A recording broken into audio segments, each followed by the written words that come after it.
एक शासक जो सबसे ज्यादा प्रभावशाली था, एक योद्धा जो पूरी दुनिया पर राज करना चाहता था, एक कमांडर जिसकी सेना ने कभी हार नहीं मानी, एक ऐसा शख्स जो सिर्फ 32 साल की उम्र में यूरोप से लेकर एशिया तक अपनी धाक जमा चुका था। उसने फारस जैसे विशाल साम्राज्य को घुटने पर ला दिया था। सभ्यताओं के केंद्र में रहे मध्य पूर्व पर उसकी हुकूमत कायम हो गई थी। उसके बारे में भविष्यवाणी की गई थी कि एक दिन वो विश्व विजेता बनेगा। वह विश्व विजेता कहलाया भी। अपनी मौत तक वो हर उस जमीन को जीत चुका था जिसके बारे में उसके देशवासी जानते थे। महज 12 साल के शासनकाल में पश्चिम में यूनान से लेकर पूर्व में आज के पाकिस्तान तक उसने साम्राज्य विस्तार कर लिया था। वो इतना चालाक और कुशल था कि हर मोर्चे पर दुश्मनों को पीठ दिखानी पड़ती थी। 12 सालों में उसने लाखों सैनिकों का कत्ल किया। 12 सालों में उसने 12,000 मील की यात्रा तय की। उन 12 सालों में उसने वो कर दिखाया जिस पर आज भी लोगों को यकीन नहीं होता। वह अरस्तु का शागिर्द था जिसकी रणनीति आज भी दुनिया भर की सेना को राह दिखाती है। ये सभी खासियत उस व्यक्ति को महान बनाती हैं। वो कोई और नहीं बल्कि मैसेडोनिया का किंग अलेक्जेंडर द ग्रेट था, जिसे हम सिकंदर महान के नाम से जानते हैं।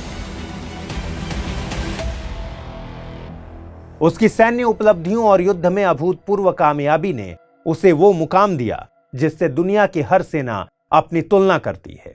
उसे आज भी एक महान सैन्य रणनीतिकार, एक प्रगतिशील शासक और एक करिश्माई नेता के रूप में याद किया जाता है। इसलिए हर कोई जानना चाहता है कि आखिर सिकंदर इतना महान कैसे बना। उसने कैसे महज 32 साल की उम्र में इतने सारे देशों पर कब्जा कर लिया। इतनी बड़ी लड़ाई सिकंदर ने आखिर कैसे लड़ी। नमस्कार, मैं हूं अमृत उपाध्याय और आप देख रहे हैं हमारा खास कार्यक्रम इतिहास गवाह है। आज के इस एपिसोड में हम सिकंदर के महान बनने की कहानी को जानेंगे। पश्चिम से पूरब तक की उसकी यात्रा को जानेंगे। आइए शुरू करते हैं।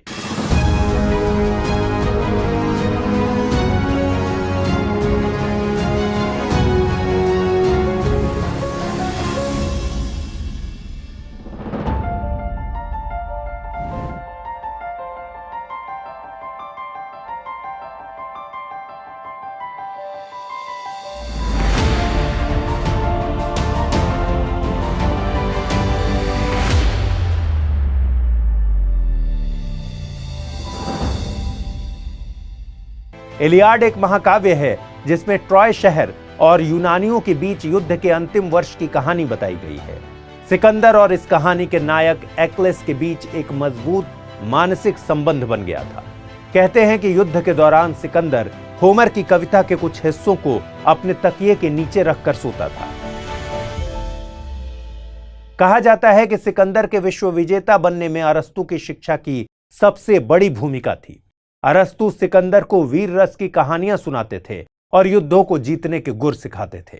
अरस्तु ने उन कठिन सिद्धांतों के बारे में भी उसे बताया जिसे उस समय के दार्शनिक अपने खास शिष्यों को ही बताया करते थे। ऐसा कहा जाता है कि सिकंदर जब विश्व विजय के अपने अभियान पर निकला तब अरस्तु ने उन सिद्धांतों पर कुछ किताबें लिखी। किताब की बात सुनकर सिकंदर ने तुरंत अरस्तु को पत्र लिखकर ऐतराज जताया और कहा, आपने जो ज्ञान सिर्फ मुझे ही दिया था, अगर वो सब तक पहुंच गया तो फिर मेरी शिक्षा और दूसरों की शिक्षा में अंतर ही क्या रह जाएगा। बहरहाल 336 ईसा पूर्व में जब सिकंदर महज 20 साल का था तब एक दुखद घटना घटी। उसके पिता फिलिप की हत्या कर दी गई। फिलिप की मौत की खबर से कई राज्यों में विद्रोह जैसे हालात पैदा हो गए। इन राज्यों में थेब्स, एथेंस, थिस्ली आदि शामिल थे। असल में फिलिप के मरने के बाद एक नए राजा के बनने का संघर्ष शुरू हुआ, क्योंकि कई छोटी छोटी रियासतों के शासक खुद को फिलिप का उत्तराधिकारी बताने लगे। लेकिन सिकंदर में सत्ता हासिल करने का जोश और जुनून चरम पर था। ऐसे में महज 20 साल के सिकंदर के सामने जीवन की सबसे बड़ी चुनौती खड़ी थी। साम्राज्य बचाने के लिए उसने मैसेडोनियाई राजकुमार समेत कई लोगों की हत्या कर दी। अपने एक सौतेले भाई फिलिप एरिडाइस को छोड़कर उसने अपने सभी भाइयों, चचेरे भाइयों और उन सारे लोगों को मार डाला जो उसके राजा बनने के रास्ते में रुकावट बन सकते थे। इस संघर्ष में सिकंदर ने अपने सभी विरोधियों का सफाया कर दिया और मात्र 20 साल की उम्र में वो राजा बन गया। यानी सिकंदर ने अपने शासनकाल की शुरुआत सिंहासन के प्रतिद्वंद्वियों को खत्म करके की। इसके बाद सिकंदर ने 12 सालों तक शासन किया। असल में वो बेहद महत्वाकांक्षी व्यक्ति था। उसमें दुनिया को जीतने की धुन सवार थी, इसलिए वो सिर्फ मैसेडोनिया तक सीमित नहीं रहना चाहता था। लिहाजा 334 ईसा पूर्व में सिकंदर ने मैसेडोनिया से निकलकर दुनिया पर काबिज होने के अपने अभियान की शुरुआत कर दी। उसकी सेना में 5000 घुड़सवार और 30,000 पैदल सैनिक थे, जो दुनिया को जीतने में उसके साथ कदमताल कर रहे थे। उच्च श्रेणी की पैदल सेना, घुड़सवार दस्ते, भाला चलाने वाले और तीरंदाज इस सेना का हिस्सा थे। और साथ में था सिकंदर जैसा बुद्धिमान रणनीतिकार, जिसे युद्ध रणनीति में कमाल की महारत हासिल थी। मैसेडोनिया ग्रीक का एक राज्य था, लेकिन सिकंदर की मंशा पूरे ग्रीक पर शासन करने की थी। सिकंदर जानता था कि वो सिर्फ भय और हथियार के बल पर ग्रीक पर शासन नहीं कर सकता, इसलिए उसने ग्रीक पर अपनी हुकूमत के लिए राष्ट्रवाद और देशभक्ति का सहारा लिया। एक सदी पहले ग्रीक पर फारस के असफल आक्रमण का बदला लेने के लिए उसने फारस पर अपना ध्यान लगाया। उस संघर्ष में थर्मोपाइले की प्रसिद्ध लड़ाई शामिल थी, जहां 300 स्पार्टन योद्धाओं ने हजारों फारसी सैनिकों के खिलाफ जंग लड़ी थी। फारस साम्राज्य ने 200 से अधिक सालों तक भूमध्य सागर से जुड़े इलाकों पर शासन किया। यह साम्राज्य इतिहास के वास्तविक सुपर पावर में से एक था। सिकंदर ने एक प्रचार अभियान बनाया कि मैसेडोनियन यूनानियों की ओर से फारस पर आक्रमण कर रहे हैं। हालांकि एक सदी पहले जब फारस साम्राज्य और यूनान के बीच जंग हुई थी, तब उसमें मैसेडोनिया शामिल नहीं था। इसलिए वो यूनानियों को यह भरोसा दिलाने की कोशिश करता है कि वह उनका बदला लेने के लिए फारस पर हमला करने जा रहा है। लिहाजा विश्व विजेता बनने के अभियान की शुरुआत उसने फारस पर हमले से की, जहां उसकी सेना का परीक्षण दुनिया की सबसे बड़ी और सबसे अच्छी प्रशिक्षित लड़ाकू सेना के खिलाफ होना था। फारसी घुड़सवार सेना और तीरंदाज भी प्रसिद्ध थे। साथ ही दरांती रथ भी थे, जो अपनी तेज धार वाले पहियों से दुश्मन की पैदल सेना को मार गिराते थे। इस अभियान में फारस की सेना ने सिकंदर का सबसे पहला सामना 334 ईसा पूर्व में ग्रेनिकस की लड़ाई में किया। ग्रेनिकस एक नदी थी जिसके पास जंग हुई। यह आधुनिक पश्चिमी तुर्की में लड़ा गया था। सिकंदर ने पश्चिमी तुर्की के तट पर आगे बढ़ते हुए 20,000 फारसी घुड़सवारों की एक सेना को हराया। इसमें हजारों सैनिकों की मौत हुई और करीब 2000 सैनिकों को उसने बंदी बना लिया। यह फारस साम्राज्य के खिलाफ सिकंदर की पहली बड़ी जीत थी। फारसियों के खिलाफ दूसरी लड़ाई 333 ईसा पूर्व में हुई, जो इस्सुस की लड़ाई के नाम से प्रसिद्ध है। यह आधुनिक दक्षिण तुर्की में लड़ा गया था। इस जंग में उसका सामना फारस के राजा डेरियस तृतीय से हुआ, जिसके पास कुल 2.5 मिलियन सैनिकों की कमान थी। उसके पास 10,000 पैदल सैनिकों की एक खास रेजिमेंट थी, जिनकी तादाद कभी नहीं बदली। इस दस्ते को अमर सेना कहा जाता था। जब एक आदमी मारा जाता तो दूसरा उसकी जगह लेने के लिए खड़ा हो जाता था, यानी कुल संख्या हमेशा पूरी रहती थी। इन सब के बावजूद करीब 18 महीने में सिकंदर ने वर्तमान के तुर्की से फारसियों का सफाया कर दिया। इसके बाद सिकंदर की आर्मी दक्षिण की ओर बढ़ चली। उसने वर्तमान के सीरिया, लेबनान और इजराइल की ओर रुख किया। इन इलाकों में उसकी सेना भूमध्य सागरीय तट से होते हुए पहुंची। इसका मकसद समुद्र तटीय इलाकों में फारस के बंदरगाहों पर कब्जा करना था। भूमध्य सागर के पूर्व में ये बंदरगाह फारसियों के नौसैनिक ठिकाने थे, जिससे सिकंदर उन्हें वंचित करना चाहता था। सिकंदर ने इन पर कब्जा कर फारस को और कमजोर कर दिया, साथ ही यहाँ के शहरों को अपने अधीन कर लिया। इसके बाद सिकंदर ने 332 ईसा पूर्व में मिस्र में प्रवेश किया, जो गाजा पर कब्जा करने के बाद 2 शताब्दियों तक फारसी शासन के अधीन था। गाजा की घेराबंदी करके सिकंदर ने आसानी से मिस्र पर कब्जा कर लिया। यहाँ के फारसी गवर्नर ने तुरंत ही हथियार डाल दिया। उसने मिस्र के उत्तरी तट पर अलेक्जेंड्रिया शहर की स्थापना की और उस शहर को ग्रीक संस्कृति और व्यापार का केंद्र बनाया। कुछ महीने यहाँ बिताने के बाद सिकंदर 331 ईसा पूर्व में मेसोपोटामिया की ओर बढ़ गया। यहाँ उसका सामना फारस के राजा डेरियस से हुआ। यहाँ दोनों पक्षों के बीच गोगोमेला की लड़ाई लड़ी गई। यह युद्ध 331 ईसा पूर्व में उत्तरी इराक में एरबिल के पास लड़ा गया। दोनों पक्षों के बीच जबरदस्त जंग हुई, जिसमें डेरियस की आर्मी तहस नहस हो गई। एक लंबी जंग के बाद 330 ईसा पूर्व में सिकंदर की सेना ने फारस की सेना को हरा दिया। उसी समय से फारसी सेना का पतन शुरू हो गया। डेरियस की हार के बाद सिकंदर के लिए फारस की राजधानी पर्सिपोलिस की राह आसान हो गई। अब ग्रीक और फारस की लड़ाई का क्लाइमेक्स आ चुका था। 330 ईसा पूर्व में सिकंदर ने पैलेस ऑफ जर्सीज को जला दिया और इससे साफ हो गया कि फारस पर सिकंदर का नियंत्रण हो चुका है। फारस पर सिकंदर का साम्राज्य कायम हो चुका है। गौगोमेला की लड़ाई में डेरियस की पराजय को मानव इतिहास के निर्णायक मोड़ों में से एक के रूप में देखा जाता है, जिसके बाद फारसी प्राचीन दुनिया की सबसे बड़ी शक्ति नहीं रहे। करीब 2 साल सिकंदर फारस के अलग अलग जगहों पर दौरा करता रहा।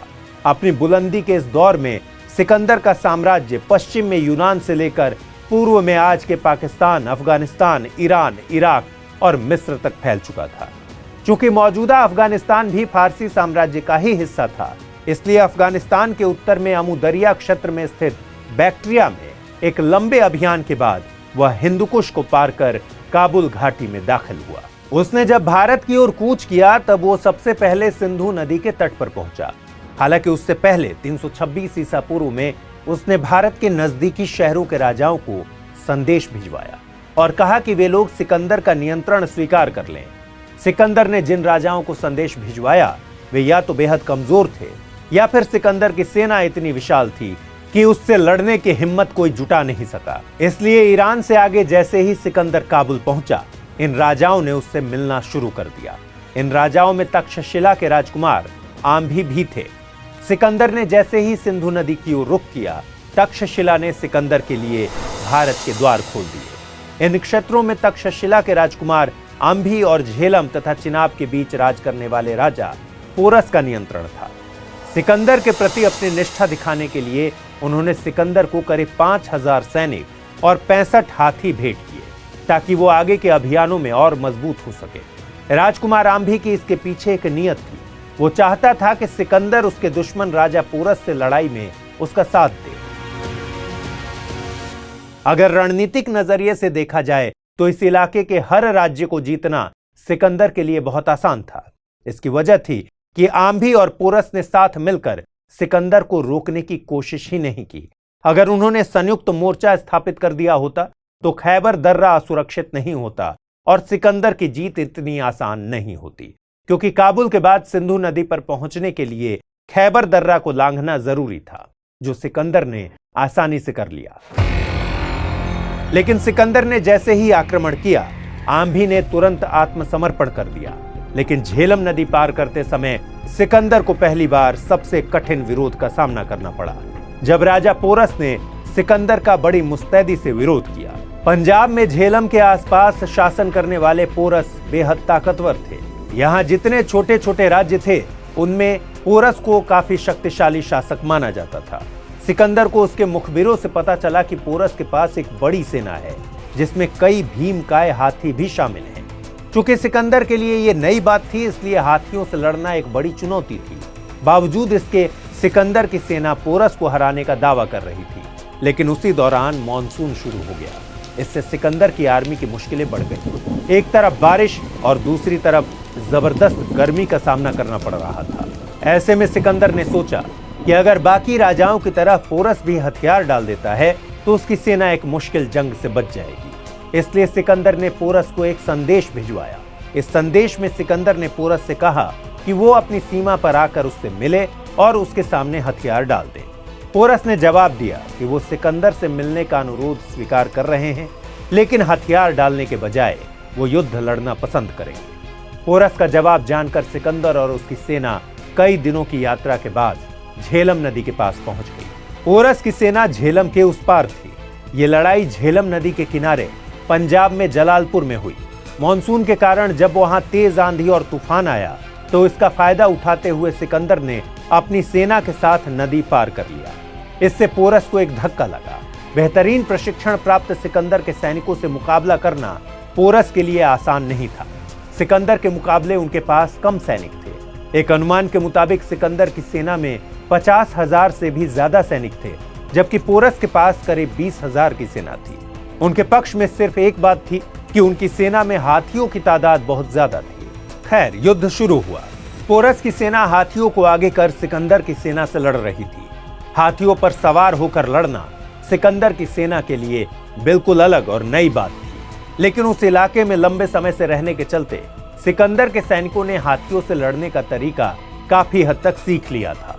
इस भीषण लड़ाई में दोनों तरफ से लोग मारे गए।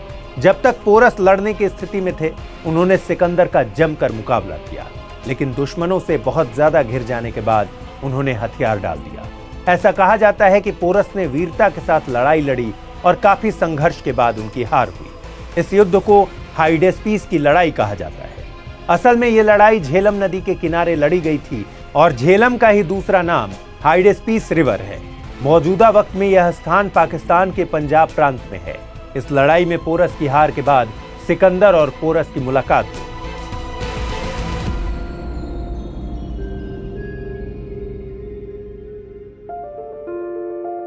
सिकंदर के जीवनीकार फिलिप फ्रीमैन अपनी किताब अलेक्जेंडर द ग्रेट में लिखते हैं, जब दोनों राजा मिले तो पोरस के हाथी ने घायल होते हुए भी दूसरे हिस्से को मकरान तट के साथ जमीन के रास्ते ले गया। वापसी के दौरान 323 ईसा पूर्व में बगदाद के दक्षिण शहर बेबीलोन में उसकी मृत्यु हो गई।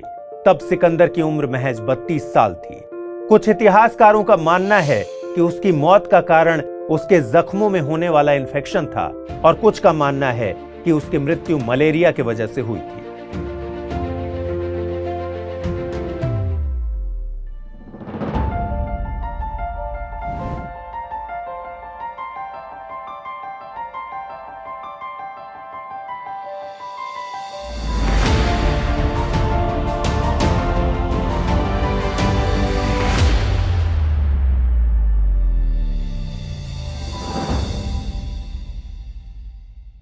अगर देखा जाए तो भारत पर सिकंदर के आक्रमण के कई प्रभाव पड़े।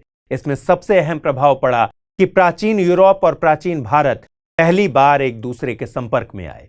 इससे भारत और यूनान के बीच कई क्षेत्रों में संपर्क स्थापित हुआ। यूनानी दुनिया और भारतीय उपमहाद्वीप के बीच भूमि मार्ग खुल गए। ऐसा कहा जाता है कि सिकंदर ने अपने अभियानों के दौरान भारत और यूरोप के बीच संचार की कई लाइनें खोल दी। नतीजतन भारत और पश्चिम के बीच स्थलीय व्यापार और समुद्री वाणिज्य विकसित होने लगा। सिकंदर का भारत पर आक्रमण 30 साल की उम्र में इतना विशाल साम्राज्य कायम कर लेना यह बताता है कि सिकंदर निहायत ही बुद्धिमान और कुशल रणनीतिकार था। यही वजह है कि दुनिया में कहीं भी सैन्य रणनीति का जिक्र हो तो सिकंदर का नाम जरूर लिया जाता है। जब तक इतिहास पढ़ाया जाता रहेगा, जब जब जंग की बात होगी, लोगों की जुबान पर सिकंदर का नाम यूं ही तैरता रहेगा। तो आज के इतिहास गवाह है में फिलहाल इतना ही। आपको ये कार्यक्रम कैसा लगा जरूर हमें कमेंट बॉक्स में बताइएगा। नमस्कार।